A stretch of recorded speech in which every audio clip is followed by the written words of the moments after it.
좀 보겠습니다. 교재를 보시면 부동산 개념이라고 되어 있죠.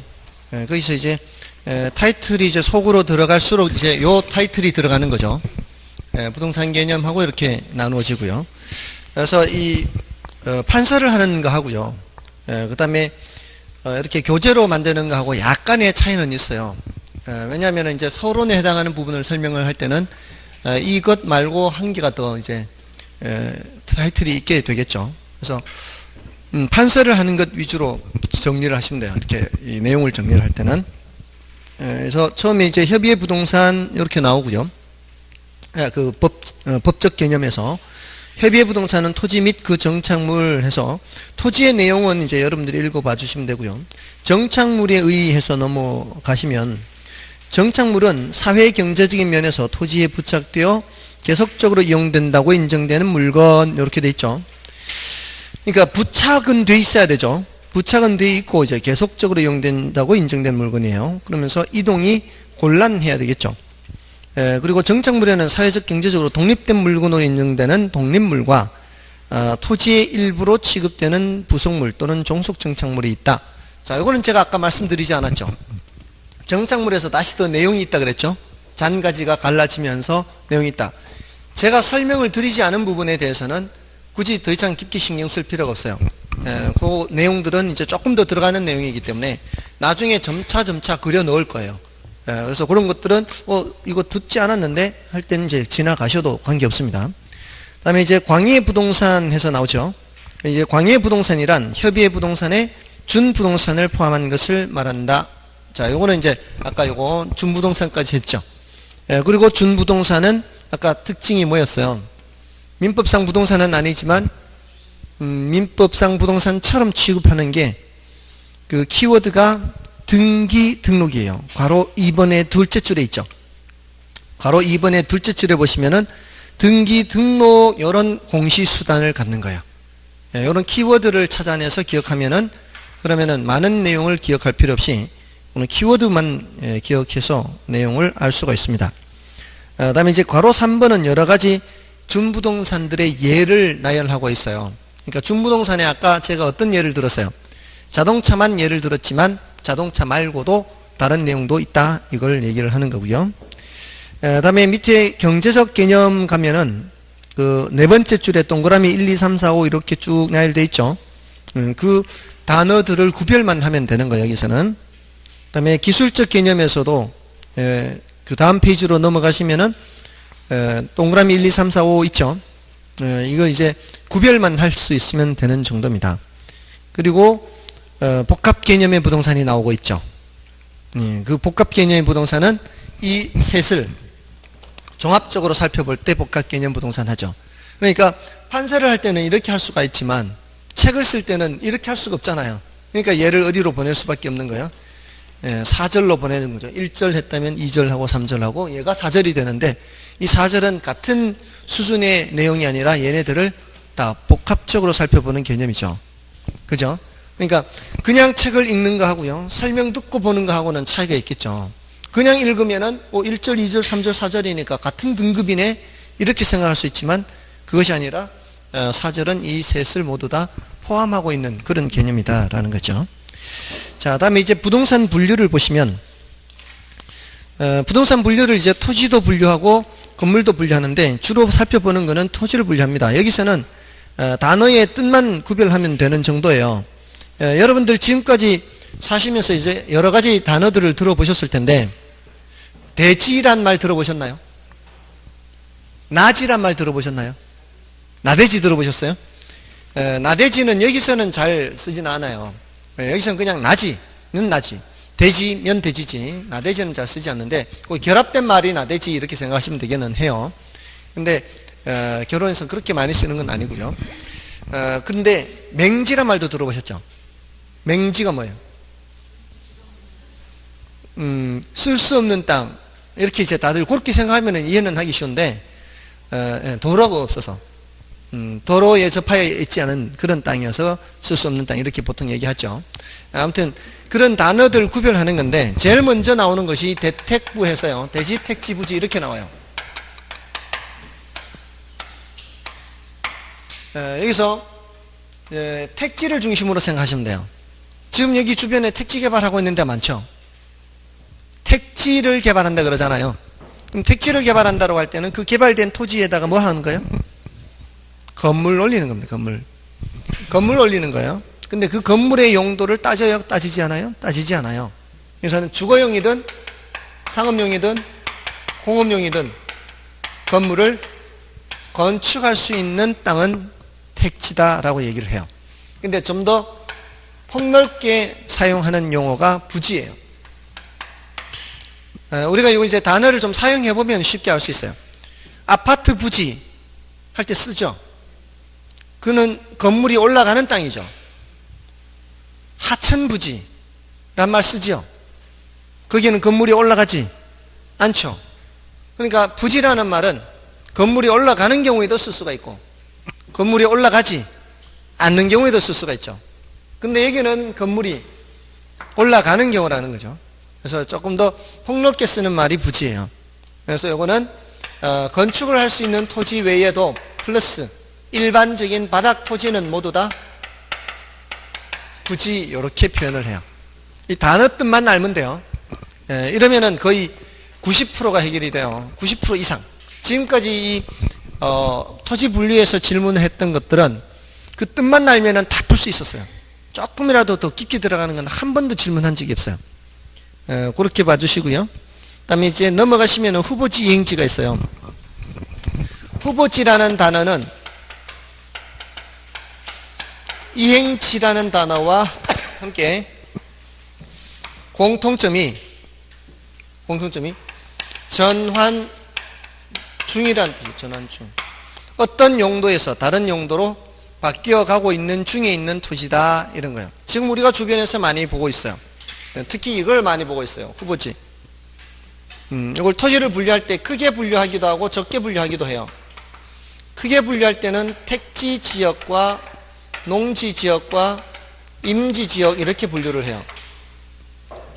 주변에 있는 땅들이 원래 택지가 아니었죠. 주변에 있는 땅. 지금 우리가 여기 있는 땅도 원래는 여기가 농지였겠죠. 뭐 농지나 뭐 임야 이런 데였단 말이에요. 그래서 이쪽으로 전환이 된 거고 여기는 전환이 된 거고 전환이 된 거는 후보지 이행지라고 하지 않아요. 전환 중이라 해야 돼요. 주변에 지금 공사하고 있는 데도 있고요. 그냥 묵혀놓고 그냥 농사도 짓지도 않고 아직 개발도 하지 않고 그냥 묵혀놓은 땅도 주변에 있죠. 그런 땅이 뭐예요? 이런 후보지라고 보시면 돼요.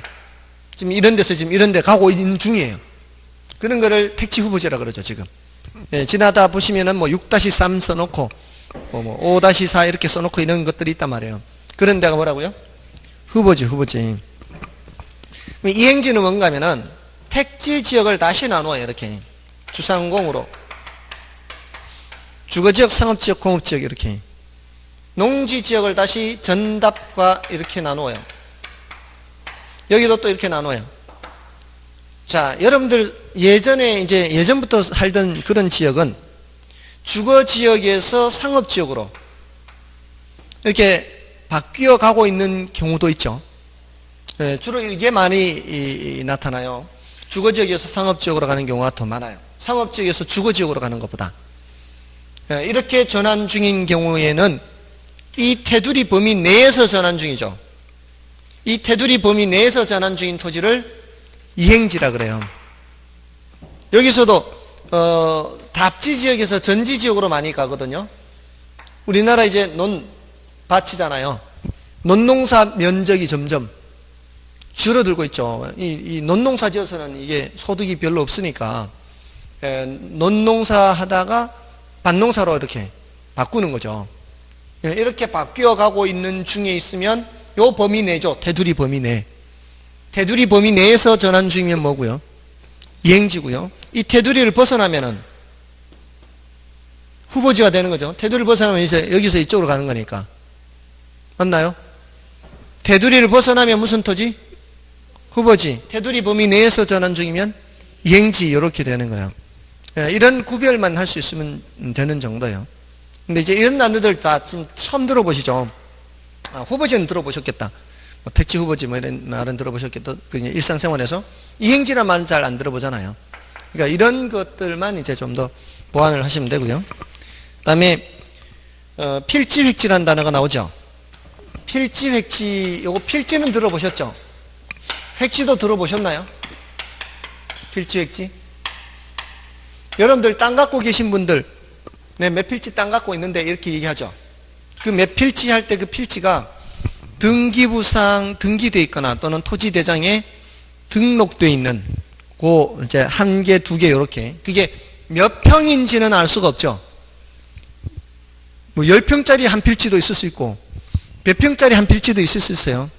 예, 그거는 면적 단위로 얘기하는 게 아니라 그냥 등기된 또는 등록된 그 단위별로 하는 거죠. 그래서 요것은 필지는 법적 개념이라 그래요. 법적으로 등기하거나 등록할 때는 필지 단위로 하고요. 획지는 경제적 개념이라 그래요.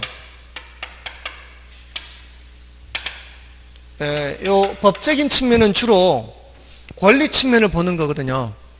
권리 측면. 그러면 우리가 내가 갖고 있는 땅, 그 한 필지 땅 등기부를 떼면은 그 소유권 표시, 저당이 설정되어 있는 거 표시, 이런 권리 측면을 나타낸단 말이에요. 근데 획지는 가치나 가격 이런 관점에서 본단 말이에요. 예를 들어서 여러분들 서울 가보셨나요? 다들 서울 가보셨죠? 이 광화문 사거리 가보셨죠? 광화문 사거리. 광화문 사거리에서 이게 북쪽을 보면 여기가 경복궁이 있고 이쪽에 여기에 동상 두 개 있죠? 가보셨나요? 여기 누구 동상 있어요? 이순신 장군이 세종대왕 지키고 있죠? 여기 세종대왕 동상, 여기 이순신 장군 동상. 여기 광화문 사거리에요. 여기에 광화문 빌딩이라는 데가 있어요.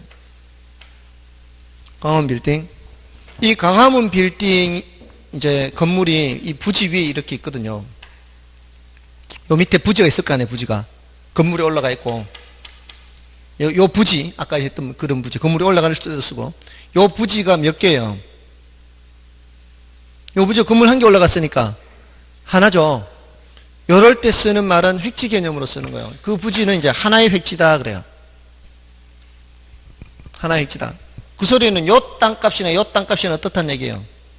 같다는 얘기죠. 여기 한 평값이나 여기 한 평값이나 같은 가격, 요거는 같은 가격이에요. 요거는 이렇게. 근데 요 밑으로 사실 청계천이 흘러요. 근데 아무튼 어떻게 건물을 지었든 간에 이게 경계가 이렇게 지나가거든요. 이렇게. 여기가 종로구고요. 여기가 중구예요. 건물이 있는데 건물 이쪽 부분은 중구고요. 건물 저쪽 부분은 종로구가 지나가요. 두 개의 구에 걸쳐 있어요. 하나의 건물이. 이럴 때 지번이 어떻게 될까요? 지번이. 번지수가. 요 부분하고 요쪽 부분하고 요쪽 부분이 번지수가 달라요. 여기는 무슨 구? 종로구 무슨 동 몇 번지. 여기는 중구 무슨 동 몇 번지 이렇게 돼요. 요거는 필지가 두 개의 필지라는 얘기예요. 두 개의 필지에 지금 하나의 건물이 올라가고 있는데 이런 경우에는 아주 예외적으로 행정구역 자체가 달라요. 이 지방자치단체가 다르다고요. 자, 이러면 어떤 문제가 생기냐면 이제 세수가 달라요. 세수가. 이쪽으로 세금 내는 경우도 있고 저쪽으로 세금 내는 경우도 있다는 거죠. 자, 근데 이 건물이 20층 건물이거든요. 20층 건물인데 선이 이렇게 가고 있다고. 이렇게. 각 층별로. 같은 회사에 같은 사무실 내에서 저쪽은 중구, 이쪽은 종로구예요. 저기 총무부는 중구, 인사부는 뭐 종로구 이렇게. 자, 이러면은 우편물을 보낼 때 어떻게 해야 될까요? 총무부는 이제 중구로 받고 각 층별로 다 그렇게 해야 돼요. 이게 8층까지는 중구고요. 9층부터 20층까지는 종로구예요. 층수로 나눴어요. 층수로. 짐승수로 그렇게 할 수밖에 없죠. 같은 사무실을 쓰는데 이렇게 저쪽은 중국 이렇게 할 수 없잖아요. 또 세금은 또 받아야 될 거 아니에요. 일부는 중국에서 받고 일부는 종로에서, 더 많은 쪽에서 이제 더 많이 받는 거예요. 9층부터 20층까지 더 많은 쪽에서 세금을 받을 때. 아무튼 이런 경우에 이게 필지가 몇 개 필지라고요? 2개의 필지예요. 그럼 몇 개의 획지? 하나의 획지라는 얘기죠. 이런 경우가 종종 있어요. 여러분들 혹시 지나가시다가 이렇게, 여기는 그럴 가능성이 별로 없을 거예요. 여기는 이미 계획에 의해서 다 나누어서 구역을 나누었기 때문에 2개의 획지에 하나의 건물이 올라가는 경우가 별로, 2개의 필지에 하나의 건물이 올라가는 경우가 별로 없을 거예요. 근데 옛날부터 있던 그런 도시들에 가보면은 이제 규모가 큰 건물이 올라가는 경우에 이제 건물 공사 개요를 이렇게 간판을 써붙여 놓죠. 그 간판을 보면은 뭐 사업 개요해서 사업명 무슨 개발 사업 해서 위치 무슨 동 몇 번지 외 세 필지 뭐 용도 지역 무슨 지역 용도 지역 뭐 이렇게 써놓은 이제 나올 거예요. 그럼 몇 번지 외 세 필지, 이 소리는 총 몇 필지란 얘기예요? 총 4필지를 하나로 지금 개발하고 있다는 뜻이에요. 그래서 그 개발할 때는 그 미관상이나 안전상 이유로 이제 펜스를 치잖아요. 그 펜스에 이렇게 써붙여 놓은 거라고요. 그런 경우에는 필지는 몇 필지지만, 필지는 4필지지만 몇 개의 획지란 얘기예요? 하나의 획지란 얘기예요. 하나로 개발이 되고 있는 거죠. 그러니까 이런 부동산, 각종 부동산 활동의 단위로 얘기할 때는 획지로 사용한단 말이에요. 하나로 개발하고 있으니까. 근데 법적으로 얘기할 때는 4개의 필지다 이렇게 얘기를 한다고요. 됐나요? 그렇게 구별하는 거예요. 그래서 필지, 획지 이렇게 단어 구별하고요. 또 나머지는 제가 지금 뜻만 알면 되는 거예요. 일단은 이런 단어들을 소개받는다 이렇게 생각하시고요. 너무 복잡한 것까지 들어 생각하려고 하지 마시고. 그다음에 나지 건부지, 나지 들어보셨어요? 그 나대지 할 때 그 나지가, 나자가 벗을 나자예요. 벗을 나자. 우리 나체 뭐 이렇게 하잖아요. 나체. 아무것도 걸치지 않은 상태잖아요. 그러니까 나지 하면은 건물이 없는 상태예요. 지상에 건물이 없는 상태. 나지. 지상에 건물이 있는 상태를 건부지 이렇게 표현해요. 아, 건물이 있구나 이렇게. 건부지는 나지는 건물이 없구나 이렇게. 자, 보통은 여러분들 나지가 더 활용 가치가 높아요? 건부지가 활용 가치가 높아요? 나지가 활용 가치가 높죠. 이 건부지의 경우에는 지상의 건물이 처음에는 아주 잘 지어놨다고 할지라도 시간이 흘러가면서 주변 환경이 변하니까, 그리고 얘는 낡아지고 하니까 이게 있는 것이 오히려 더 안 좋을 수가 있죠. 그런 경우를 뭐라고 하는가 하면은 건물이 있어서 감가가 발생한다 그래요. 건물이 있어서 감가가 발생해요. 자연스럽게 이렇게 나타날 수밖에 없어요. 시간이 흘러감에 따라서. 그런데 예외적으로 건부 증가가 발생하는 경우가 있어요.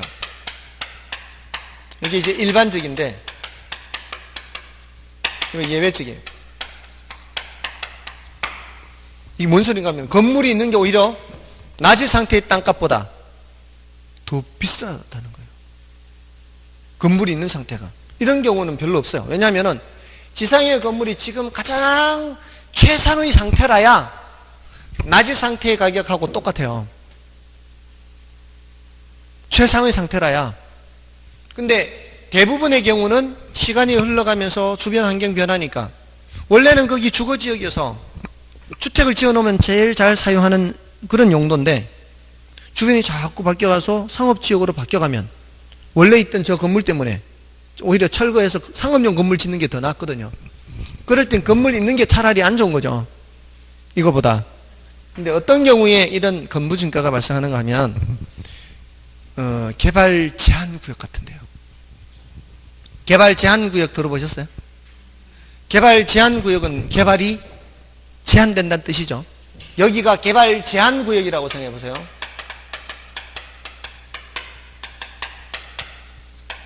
여기가 개발 제한 구역이면 여기는 건물을 못 지어요. 건물을 못 지어요.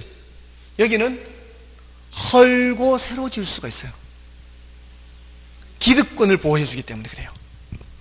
법적으로는, 법을 만들 때는 항상 기득권을 보호해 줘요. 그러니까 이 개발 제한 구역을 지정할 당시에 건물이 없잖아요. 그럼 너는 앞으로도 계속 건물 못 지어요. 근데 개발 제한 구역을 지정할 당시에 건물이 있었어요. 그러면은 그 정도는 계속 유지는 시켜주겠다는 거예요. 그래서 건물이 쓰러질 정도로 나라가 지게 되면은 그거를 헐고 새로 지을 수 있는데, 보통 이런 지역은 쾌적성은 굉장히 높죠. 환경이 좋을 수 있어요. 제가 이번에 시험 끝나고 지지난주에 끝나고 저기를 갔다 왔거든요. 그 단풍 구경. 근데 거기가 단풍이 아니더라도 경치가 끝내주는 곳이에요. 혹시 청풍호 가보셨어요? 청풍호? 한 2시간이면 가니까 가보십시오, 나중에. 이 지역에서 2시간이면은, 조금 비교적 멀기는 하지만, 서울 지역에서 가는 거에 비해서는 훨씬 시간이 덜 걸린다 보시면 돼요. 서울 지역에서는 이게, 왔다 갔다 이 교통체증 때문에, 굉장히 힘들거든요. 근데 그 청풍호는 사시사철 아름다운 곳이에요. 사시사철. 근데 거기가 단풍이 들었을 때는 정말 끝내주는 곳입니다. 그 청풍호를 따라 이렇게 그 호수와 이 단풍, 그리고 단양 쪽으로 넘어가서 그 뭐 보발제라든가 구인사 쪽으로 넘어가는 그 코스는 제가 봤을 때는 그런 이 긴 코스를 단풍 구경을 하면서 갈 수 있는 곳이 별로 없을 것 같아요. 이 우리나라에서 엄청 이뻐요. 그래서 시험 끝나면 늘 거기를 가요. 시험 끝나니까 이제 딱 곧 타이밍이 돼요. 근데 거기 가면서 제가 뭘 보는가 하면은 별장들을 많이 봐요. 별장들. 그 호수 보는데 단풍도 좋죠. 그 뭐 호수도 이쁘죠. 근데 별장들이 있어요. 그 별장들이 있는 자리가 원래는 무슨 자리였게요? 농가주택이 있던 자리예요. 농가주택이 있던 자리를 돈 있는 사람들이 사서 헐고 별장 지은 거죠. 새로 개발은 안 되니까. 건물 없던 곳을 새로 지을 수는 없어요. 근데 아직도 남아있는 곳이 몇 군데가 있어요. 아직 농가주택이 있는 곳이 있어요. 그런 거 값이 꽤 나가겠죠. 지금 아주 낡은 농가주택이 있다고요. 근데 위치가 좋은 곳은 그런 데가 굉장히 비싸게 거래될 거라고요. 건물 없는 땅보다 낡았더라도 있는 땅이 좋다 이 말이에요. 그런 곳은. 뭔 뜻인지 아시겠죠? 그러니까 이런 것은 원래보다 규제가 강화될 때만이 나타나요. 원래보다 규제를 강화시킬 때 이미 기존의 사람한테는 적용하지 않는단 말이에요. 새로 들어오는 사람한테 적용한다고요. 그러니까 이거 말고 국립공원 구역으로 지정을 하기도 하잖아요. 국립공원 구역. 원래는 국립공원이 아니었던 곳을 국립공원으로 지정하지 않습니까? 그러면은 이제 다시는 그 지역에 뭔가 음식점이나 이런 것들을 더 할 수가 없어요. 더 새로 들어올 수는 없어요. 올해인가 새로 지정된 것이 작년인가? 태백산이 새로 국립공원 구역으로 지정됐어요. 원래 태백산이 도립공원이었어요. 근데 그 안에 국립공원으로 지정되기 전까지는 규제가 그렇게 강하지가 않아요. 음식점 영업하고 이런 것들이. 근데 지정된 순간 추가로 들어올 수는 없어요. 근데 이미 기존에 하던 사람들은 할 수 있는 거죠. 음식점 영업을. 그러니까 그런 경우는 다 쓰러져가는 집일지라도 가치는 엄청 높을 수 있다는 거죠. 그거 헐고 새로 지어서 음식점 영업을 할 수 있으니까. 아무튼 그런 경우에는 예외적으로 뭐가 발생할 수 있어요? 건부진가가 발생할 수 있죠. 그러니까 이런 것도 알고 봐야 되는 거죠. 알고. 그래서 이런 거 공부하는 거예요. 그런 거 이제 나중에 이제 그런 경치 좋은 곳에 가면은 다 쓰러져가는 집이 싸지 않다는 걸 알 수 있을 거예요. 싸지 않아요. 그런 건 오히려 더 비쌀 수 있죠. 됐나요? 자, 그런 게 이제 나지건부지와 관련해서 하는 얘기고요. 오늘은 이 정도 그냥 단어 뜻만 알면 되는 정도고요. 그다음에 맹지와 대지가 있죠. 나지, 건부지, 맹지, 대지. 자, 근데 그 맹지, 대지 할 때 그거는 자루형 토지 이렇게 기억하면 돼요. 자루형 토지. 맹지는 아까 말씀드렸듯이 도로에 접한 면이 없죠. 도로에 접한 면이 없고요. 대지하고 한자를 달리 썼는데요. 한자가 다르기 때문에 그래요. 이게 오도이자를 써놨죠, 이게. 오도이자를 쓰는 게 이제 겉옷대 또는 자루대자 생각하면 자루대자. 한자가. 아까 대택부 할 때 이쪽에서요. 대택부 할 때 이 대는, 이거는 흑토자가 들어가거든요, 여기가. 근데 이거는 좀 좁게 해석을 해야 돼요. 주거용이나 상업용 건물이 건축되는 그런 땅을 일단 대라고 이제 생각하시면 돼요. 주거용, 상업용. 그러니까 지금 이 건물이 상업용이에요, 주거용이요. 상업용이죠. 요 밑에 땅에 지목이 대라고 보시면 돼요. 요 밑에 땅에 지목이 대. 여러분이 사시는 아파트가 깔고 앉아있는 땅의 지목도 대예요, 대. 지목으로 얘기할 때는. 근데 공장용지, 공장 건물이 깔고 앉아있는 땅은 공장용지라고 해서 따로 지목을 장이라고 불러요. 예, 그거는 이제 공시법에서 더 자세히 할 거예요. 그리고 학교 건물이 깔고 앉아있는 땅 있죠. 학교 건물이 깔고 앉아있는 땅을 지목을 학이라 그래요, 학. 도로 지목을 도라 그래요, 도. 철도 지목을 철이라 그래요, 철. 하천의 지목을 천이라고 불러요. 제방의 지목을 제라고 불러요, 제. 약어로. 그런 것들은 이제 나중에 이 공시법에서 하실 거예요. 어렵지 않죠? 학교 용지가 뭐라고요? 철도 용지는 하천은 천, 제방은 그렇게. 목장 용지는 뭐라고 할까요? 목. 그런 식으로 불러요. 임야는 임 이렇게 불러요. 주유소 용지는 주유소 용지는 또 주라고 불러요. 그러니까 그런 것들을 이제 줄여서 말을 하기 위해서 이렇게 하는데, 아무튼 여기서는 주거용 상업용 건물을 거친 흑토자 쓰죠. 근데 여기서는 오도자를 써요. 요거는 맹지의 경우에는 도로에 접한 면이 없어요. 근데 자루형 토지는 도로에 좁은 입구로 접해 있어요, 이렇게. 이런 거를 자루형 토지 이렇게 얘기를 해요. 예, 단어 뜻만 구별하면 되니까. 다음에 법지빈지란 단어도 있죠. 법지빈지는, 자, 법자는 한자가 법법자를 써요. 법법자.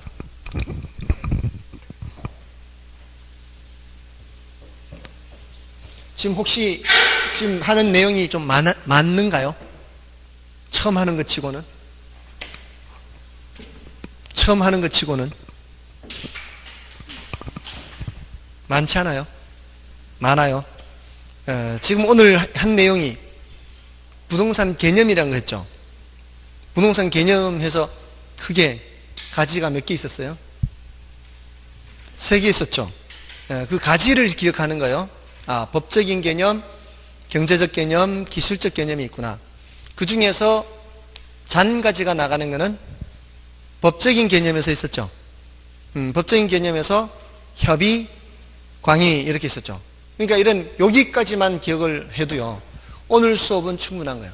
그러니까 수업을 들을 때 모든 내용을 다 기억하려고 하지 마시고 굵직굵직하게 어떤 단어들이 나왔구나라는 정도를 기억해도 첫 수업은 충분한 거예요. 그러니까 첫 수업에 배부를 수가 없죠. 너무 처음부터 욕심을 내려다 보면은 이제 오버페이스가 돼서 쉽게 지칠 수가 있어요. 그리고 협의의 부동산에서 토지 및 그 정착물, 토지와 건물이 아니라 땅에 붙어 있는 것도 부동산이라고 하는구나. 이런 정도만 해도 오늘 수업은 그 개념에서는 충분해요.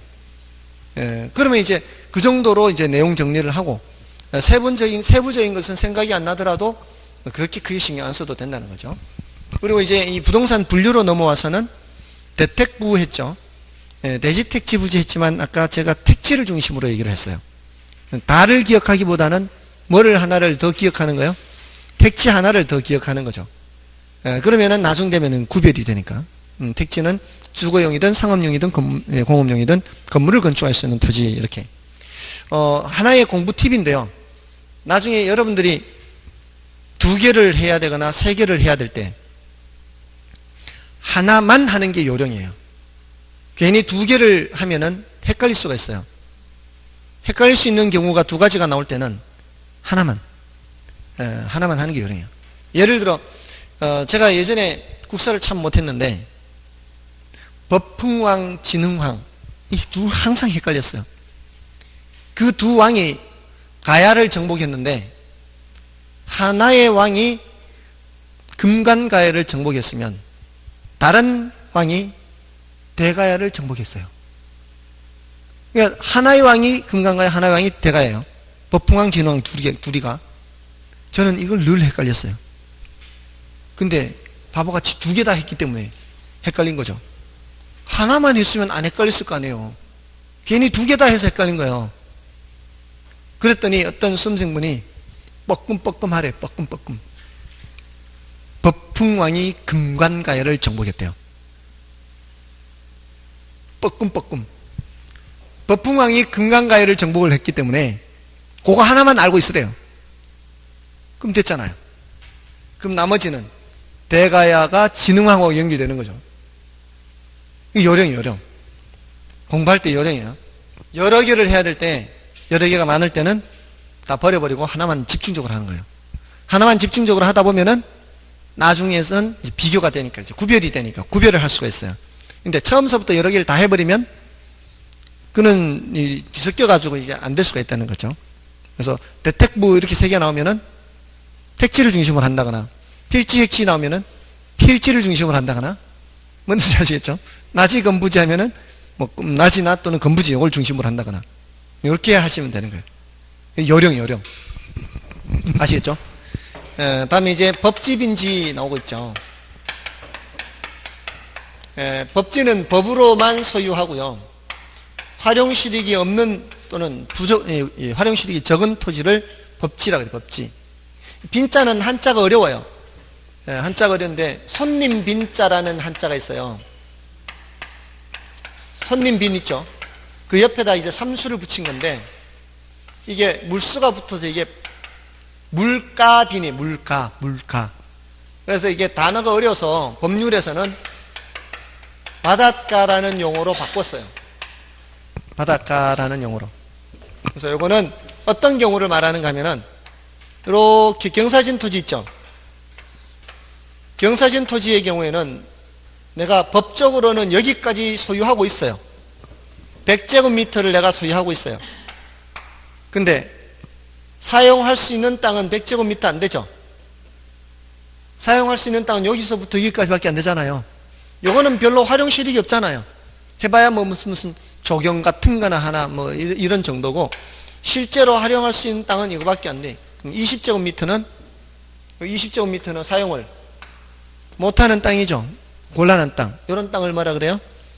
법지라 그래. 법지. 법으로는 갖고는 있는데 활용실익이 없거나 적은 토지를, 그런 땅을 법지 이렇게 얘기해요. 자, 다음에 빈지는 바닷가라고 돼 있죠. 이거는 이런 걸 말해요. 여러분들 이제 바닷가를 가시면은 물이 빠졌을 때도 있고 들어왔을 때도 있고 이렇게 되죠. 이걸 이제 밀물 썰물 하죠. 밀물 썰물 해서 바닷물이 조금이라도 들어온 적이 있으면 그거는 육지가 될 수가 없어요.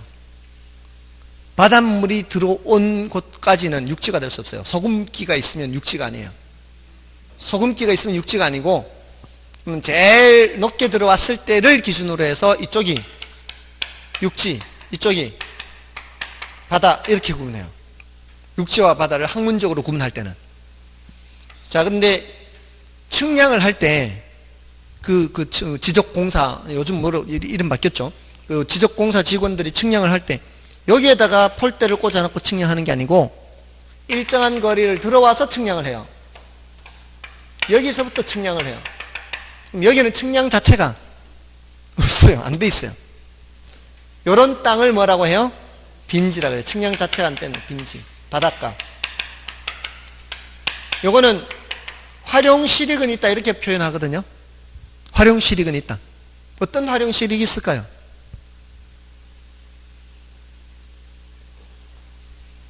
갯벌은 여기입니다. 여기. 갯벌은 바닷물이 들어오는 곳이죠. 갯벌이 주로 뭐로 돼 있어요?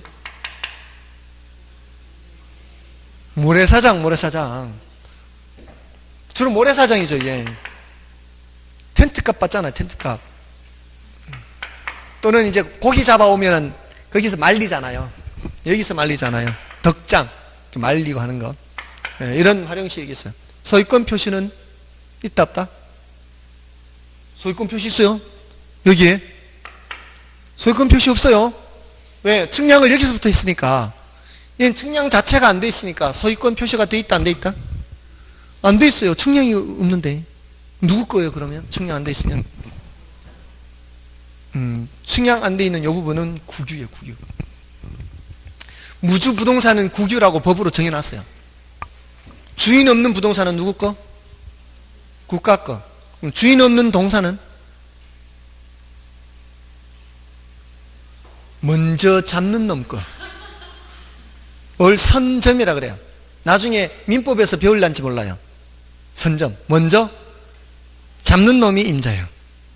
그러니까 날아가는 꽁이 처박혀서 못 빠져나오고 있어요. 날아가던 꽁이 처박혀서 못 빠져나오고 있는데 잡으면 임자예요. 무주동산이잖아요. 날아가던 꽁이 날아가다가 뭐 매를 받든지 뭘 받든지 보면은 이렇게 숨느라고 처박힌대요. 이렇게. 그래서 오금이 저려서 못 빠져나온대요. 매를 보면은 꽁이. 그럼 가서 주시면 돼. 이렇게. 누구 거? 내 거. 줍는 사람 선점이에요. 선점. 그래서 이런 경우는 이제 국유예요. 국유. 활용제. 보통은 이제 그 동네 사람들이 활용하죠. 보통은 동네 사람들이 활용합니다. 이 빈지. 다음에 포락지란 단어가 있죠. 자, 이게 이런 단어들이 이제 다들 이제 처음 듣는데 이런 이제 물가, 바닷가 뭐 이렇게 법으로는 소유하고 있지만 활용실이 없다. 포락지는 떨어질 낙자 이제 떨어질 낙자. 이게 떨어지는 이유가 이렇게 해서 떨어지는 걸 말해요. 물이 침식장에 하죠. 이렇게 물이 갉아먹잖아요. 이렇게 물이 갉아먹으면 위에 있는 것이 무너져 내리겠죠. 그리고 계속 또 이렇게 침식하다 보면은 또 이렇게 무너져 내리고 또 침식하다 보면 무너져 내리고 결국은 원래는 논밭이거나 뭐였던 곳이었는데 이게 이만큼 막 갉아먹으니까 이게 뭐가 돼버려요. 이제 물 밑으로 잠기거나 이제 하천이 돼버리는 거죠. 그렇게 된 땅을 뭐라 그래요? 포락지라 그래요. 포락지. 예, 떨어질 낙자, 포락지. 요거는 하천으로 변한 토지 또는 수면 밑으로 잠긴 토지 이렇게 표현할 수가 있어요. 하천으로 변한 토지, 수면 밑으로 잠긴 토지. 자, 그렇게 보시면 되겠고요. 다음에 이제 주택의 분류가 있죠.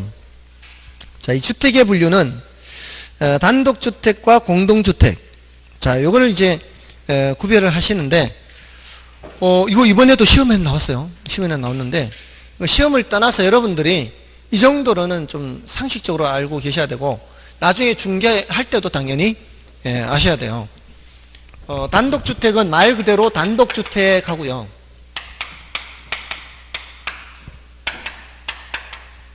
다중주택이 있고요. 다가구주택이 있어요. 공동주택은 이게 이제 다세대 주택부터 연립 아파트 이게 있어요. 이제 그 중에서 이제 제일 헷갈리는 게 요놈이니까 요놈 위주로 기억하시면 돼요. 다가구와 다세대. 혹시 이렇게 구별하는 거 들어보셨어요? 다가구, 다세대. 제가 이렇게 처음에 질문을 드렸더니 다가구 주택이 뭐예요? 그러니까 여러 가구가 사는 집이에요. 다세대 주택이 뭐예요? 여러 세대가 사는 집이에요. 이거는 단독과 공동의 차이점을 아시면 돼요. 여기 물론 여기에 공간도 있고요. 기숙사도 있는데 이 구별이 중요한 건 아니고 요거는 등기부를 뗐을 때 등기부를 뗐을 때 요거 101호, 102호 각각의 등기부가 나오면 다세대.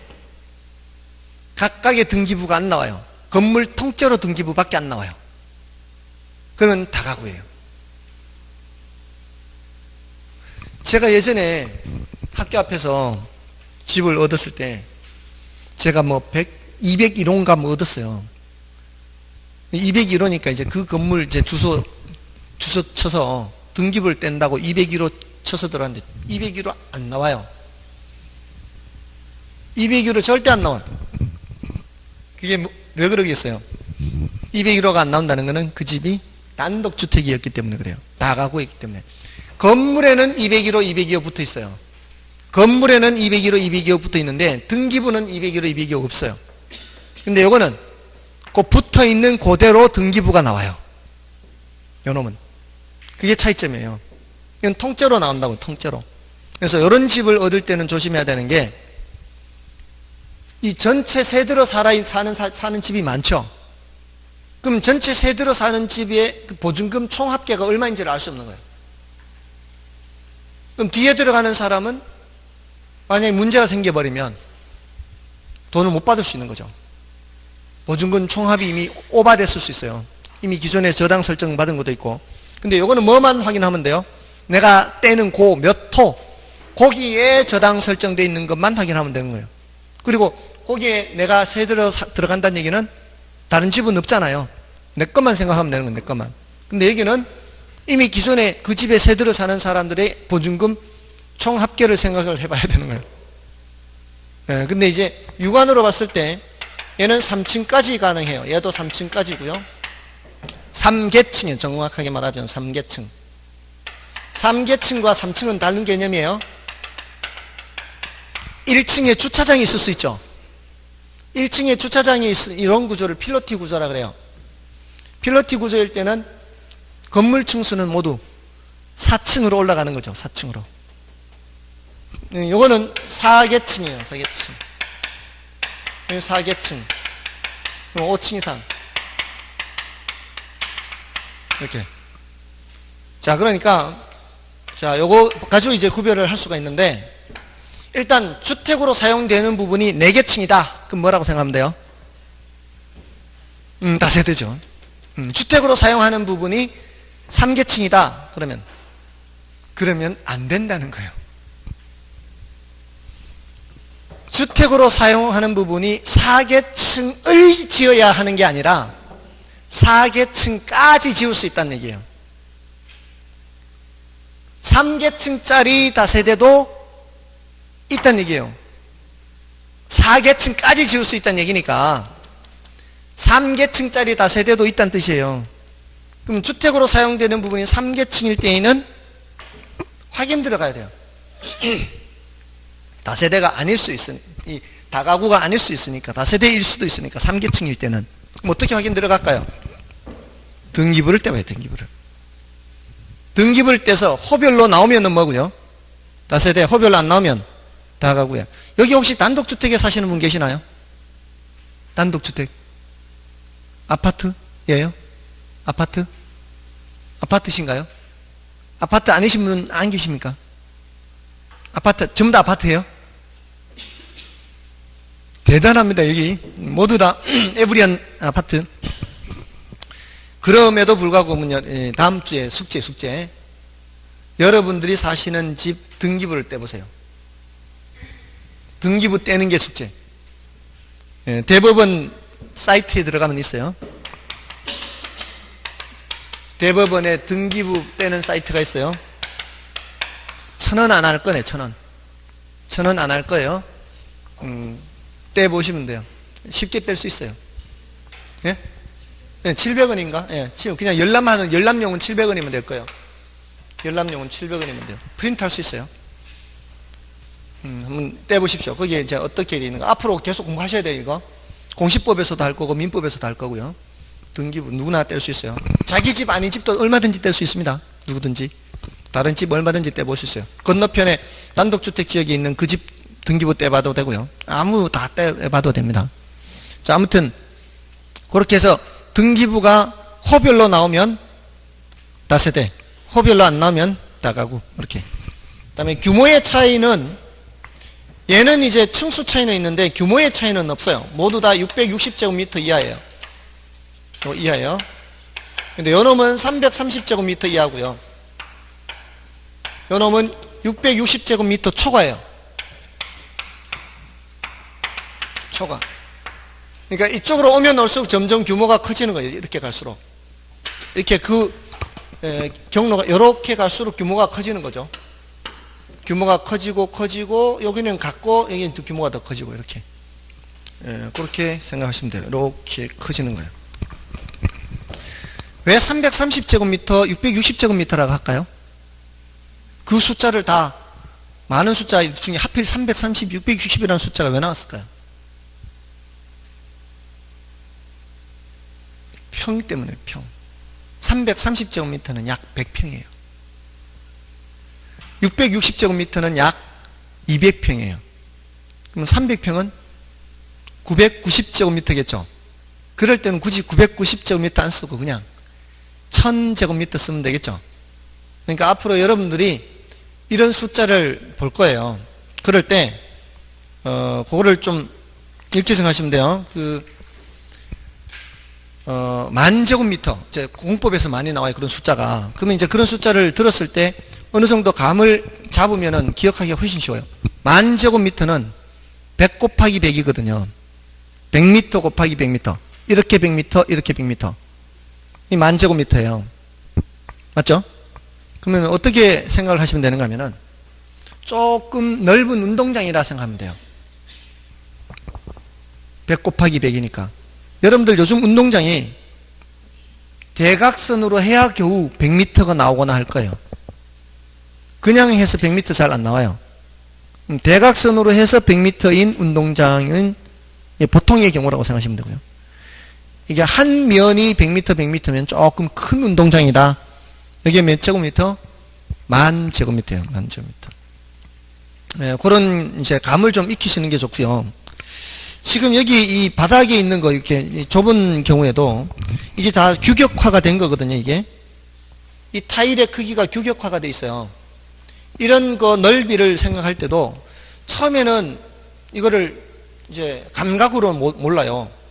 이게 몇 평 정도 될까요? 몇 평 될 것 같아요? 대략 감으로 잡아보세요. 몇 평? 30평?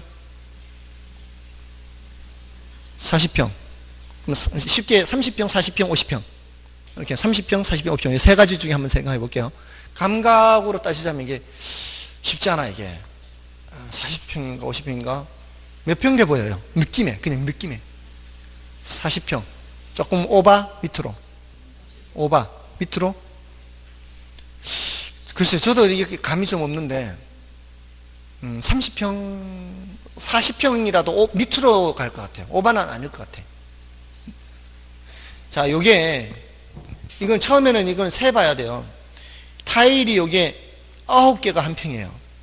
요거는. 타일이 9개가 한 평이라고요. 이게 3개가 1.8m라고요. 3개가. 1.8m, 1.8m가 한 평이거든요. 그러면 이 타일 숫자를 세면 되는 거죠. 하나, 둘, 셋, 넷, 다섯, 여섯, 일곱, 여덟, 아홉, 열, 하나, 열둘, 열세, 열네, 열다섯, 열여섯, 열일곱, 뭐 이렇게 한 18개 정도 되는 것 같아요. 그럼 18 곱하기 18. 324예요. 324예요. 대략 18 곱하기. 그럼 324 나누기 몇 해야 돼요? 9 해야죠. 9 이렇게. 그러면 3, 9, 27, 54. 6, 9, 54. 36평이에요. 이런 식으로. 처음에는 이렇게 할 수밖에 없어요. 근데, 요즘은 모르겠는데, 예전에 이런 경험이 있어요. 누가, 이제 학원을 차리려고, 이제 보습학원을 차리려고 저한테 좀, 물건 보는데 같이 좀 따라가 달래요.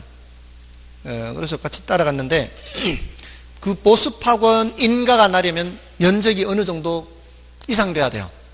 그 면적을 따질 때 계약 평수가 아니고 실평수가 나와야 돼요. 교실 실평수. 교무실 빼고 교실 실평수가 나와야 돼요. 그럼 교실의 그 면적을 재야 돼요, 일일이. 그리고 기둥이 들어가 있는 저 부분은 빼야 돼요, 또. 기둥 들어가 있는 부분 빼야 되고. 근데 이거 몇 평이냐고 물으니까 그때 중개사가 잘 모르겠는데요. 이런 거 이제 계약 평수만 알고 실평수를 알 수가 없는 거죠. 근데 바로 밑에 타일이 있었어요. 타일이 있었는데 타일 셀 생각을 안 하는 거예요. 타일 세면 나오니까. 예, 그럴 땐 그렇게 하면 돼요. 타일을 세면 돼. 예, 그 이제 타일마다 규격이 있어요. 어떤 거는 요거 30cm짜리 타일이 있어요. 그때는 이제 36개가 한 평이고, 여기 45cm 타일이 있어요. 45cm 타일은 16개가 한 평이죠. 45cm가 4개 가야 1.8m, 1.8m니까. 그거를 이제 재면 되니까 굳이 다 잴 필요가 없다는 거죠. 요거 타일 크기만 재면 되는 거예요. 아무튼, 그렇게 우리는 이제 제곱미터로 하는데, 아직 평수에 많이 익숙해져 있기 때문에 330제곱미터, 아까 660제곱미터 쓰는 거는 그 평수로 쓰던 그런 관행 때문에 이런 숫자가 나와 있는 거예요. 근데 이제 1000만, 10만, 100만 이럴 경우에는 굳이 이제 평수를 안 쓰고 저렇게 해요. 그래서 이렇게 생각하시면 돼요. 아까 1000제곱미터 했잖아요. 그럼 약 몇백 평? 300평이죠. 아까 990제곱미터 안 쓰고 1000제곱미터 한 300평 하잖아요. 그러니까 이렇게 생각하시면 돼요. 10,000제곱미터다 그러면은 만 단위의 한 단위 아래로 내려오면 돼요. 1000단위잖아요. 그러면 10,000제곱미터다 그러면 3000평. 10만 제곱미터다 그러면은 3만 평 이렇게 되는 거죠. 100만 제곱미터다 그러면은 30만 평 이렇게 한 단위로 내려와서 그렇게 불러주면 돼요. 아무튼 요런 거는 팁으로 이제 말씀을 드린 거니까 그렇게 하시면 되겠고요. 나머지는 이제 여러분들이 봐주시고, 그다음에 이제 부동산 특성이라는 주제가 있죠. 부동산 특성은 세부적인 내용을 보려고 하지 마시고요. 아까 말씀드렸죠. 그러니까 깊게 하면 할수록 손해라고요. 그래서 이거는 종류만 말씀을 드리고 그렇게 하고 지나가시면 되겠어요. 자, 지금 오늘 했는 내용이 여러분들이 했는 게 부동산 개념 했죠. 부동산 개념에서 뭘 했어요? 이렇게 해서 뭐가 제일 내용이 많았어요? 이게 법률적 개념이 협의의 부동산, 광의의 부동산 했죠. 이 협의의 부동산은 민법상 부동산으로서 토지 및 그 정착물 해서 앞으로 이 정착물에 대해서 더 정리를 하셔야 되고요. 그 다음에 광의의 부동산은 여기에다가 준부동산, 민법상 부동산은 아니지만 민법상 부동산처럼 취급하는 부분이 있다. 특징이 등기나 등록이라는 공적 장부를 확인해야만 소유권이 누구한테 있는지, 압류가 있는지 없는지, 저당이 설정되어 있는지 없는지 확인할 수 있는 거죠. 여기에 대해서 이제 더 추가로 해 두시면 되고, 나중에 경제적 개념이나 기술적 개념은 더 이상 가치가 없다 그랬죠. 바로 잎사귀예요.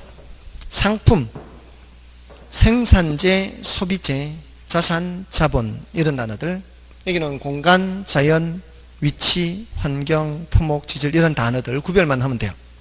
그 다음에 부동산 분류에서 대택부 했고요. 택지를 중심으로 기억하시라 그랬고요. 그 다음에 후보지, 이행지. 후보지는 크게 분류한 그 사이에서 전환 중인 토지고, 그 세분된 그 분류 내에서 전환 중인 토지는 이행지라고 했고요.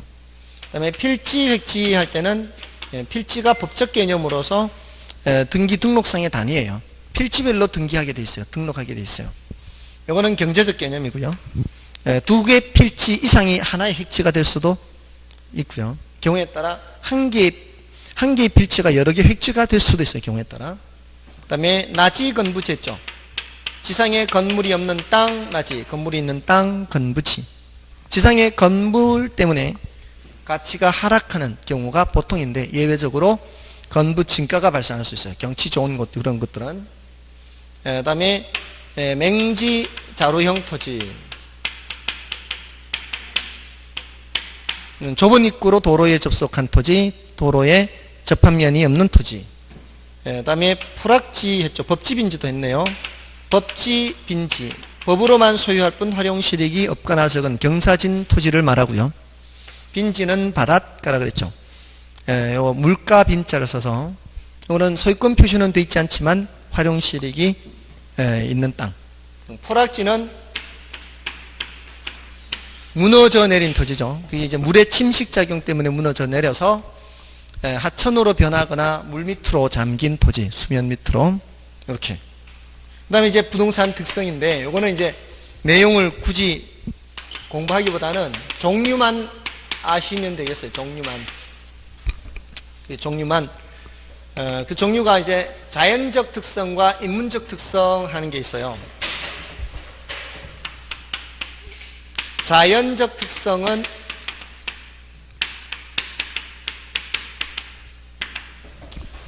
선천적이고 불변, 고정적인 특성인데, 이게 이제 더 중요해요. 다들 아시는 거예요, 사실은. 부동성.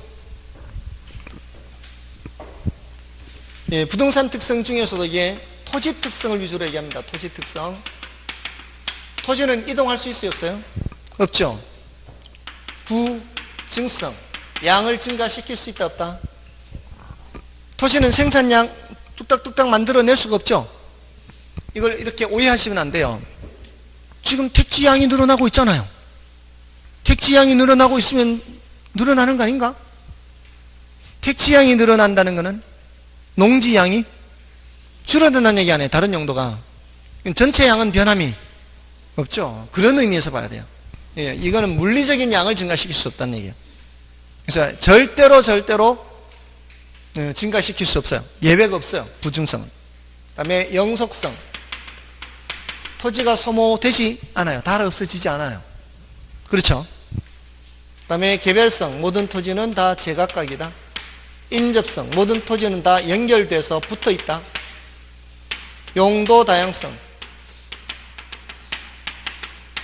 인문적으로 봤을 땐 다양한 용도로 사용할 수 있다.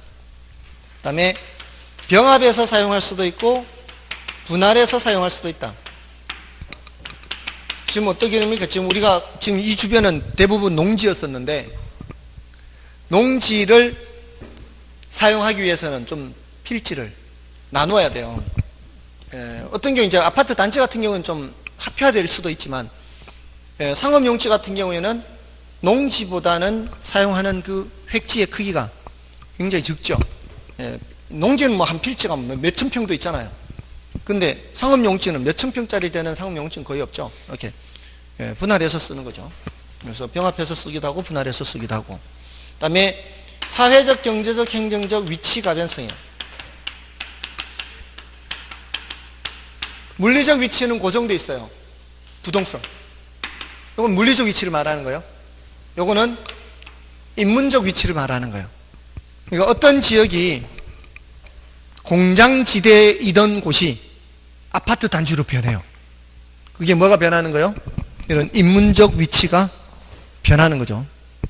그래서 살기도 좋아지고 또 경제적 가치도 올라가고 뭐 이런 거는 이제 인문적 위치는 변하는 거죠. 물리적 위치는 변하지 않고 옛날 그 자리 그대로 있더라도 이렇게 된다는 겁니다. 그래서 이런 것들은 이렇게 종류 정도만 알아두세요. 어떤 경우는 이제 부, 영계인, 용, 병, 사 이렇게도 외워요. 할 때 부동성, 부증성, 영, 영속성, 영계, 개별성, 영계인, 인접성, 용, 병사, 용도 다양성, 병합 분할 가능성, 사회적, 경제적, 행정적 위치 가변성. 근데 시험에서는 이게 출제가 돼요. 파생현상. 이 파생현상이 출제되는데 이 파생현상이 난이도가 높다고요. 그리고 분량도 많다고요. 그래서 이걸 알아두시면 굳이 저걸 따로 공부하지 않아도요. 이걸 파생현상을 따로 공부하지 않아도 기본서 과정이 끝나고 나중에 이제 문제풀이를 들어가요. 문제풀이 들어갈 때 이 파생현상에 대한 것들을 질문을 해요. 그러면은 한두 번 틀려보고 몇 개 문제를 풀어보다 보면은 자연스럽게 알 수 있는 부분이 있어요. 그래서 이 부분은 따로 시간을 내서 공부를 하지 마시고 일단 종류 정도 알아두시고요. 부동산 속성도 공간성에 대해서 그냥 참고적으로 봐두시는 정도로만 하세요. 그러니까 뭐 중요도 자체는 높지는 않으니까. 그래서 지금 요 정도로만 오늘 첫날이니까 말씀을 드리고요. 사실 제가 조금 더 일찍 마칠 생각도 했었는데, 왜냐하면 처음 하시는 분들이라 앉아 계시는 것 자체가 쉽지 않죠. 견딜만 했나요? 지금 3시간이라는 시간이 조금 지났는데, 그래도 첫날 이 정도로 참았으면은 굉장히 잘 참은 거라고 볼 수 있습니다. 그러니까 며칠간 공부를 하시면서 일단 몸이 좀 익숙해져야 되니까, 그리고 점심시간도 좀 지났잖아요. 보통 때보다. 보통 한 12시면 점심시간인가요? 뭐 점심시간도 지났는데, 나중 되면은 자연스럽게 한 1시 반이나 2시는 돼야 배가 고플 수 있어요. 이게 이제 몸이 좀 익숙해져야 되니까. 아무튼 오늘은 여기까지 하고요. 내일 또 민법을 들으시고, 다음 주는 이제 기본서로 경제론, 아까 수요 공급 얘기 있죠. 다음 주는 이제 수요 공급을 얘기를 해드릴 거예요. 됐습니까? S였습니다. 반주겠습니다.